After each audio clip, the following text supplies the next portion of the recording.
So this is just a quick video to show the Light Fantastic portfolio. So to start off, we were given our brief and a list of requirements. So the bulb came in different shapes and sizes. We needed to minimize waste.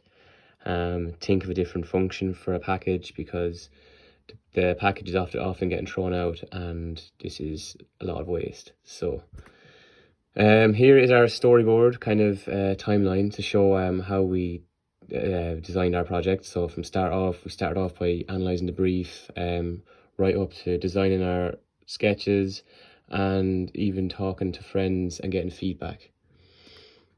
So here is a list of user requirements that I made for my brief. So I said that it had to have a secondary function for the package. So other than just a light bulb package, another function. It had to minimize waste, so less waste being thrown out into the bin.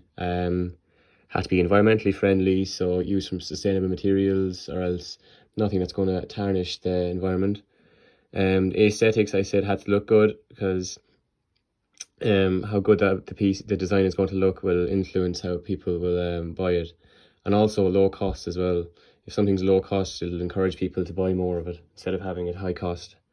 And easily manufactured, so when people are buying this, they can easily manufacture their design. So here's a springboard of ideas, and just for some inspiration. So I kind of kept them all the same shape as a light bulb box. As you can see, the dice, the Mario box, and pen holder. These were just a little bit of inspiration to get me going with ideas. I wrote down some of my first thoughts and shared them with my partners, and they shared their thoughts with me. This was helpful for getting feedback and going forward with the design ideas. Here is a list a few pictures of sketches I designed, and when I was happy with one of my designs, such as the board game model here, I drew it out on cardboard and I modelled it out.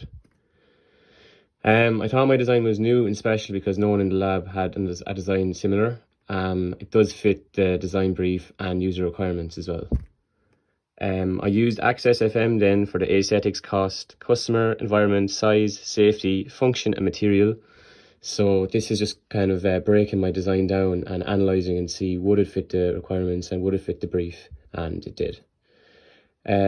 This was just kind of like feedback section, kind of what did I think of my ideas so far, what did I think of my partner's ideas, what did they think of my ideas. This is good because it kind of made me realise, like, for the next section, what I did good with my idea, what I could change for the future.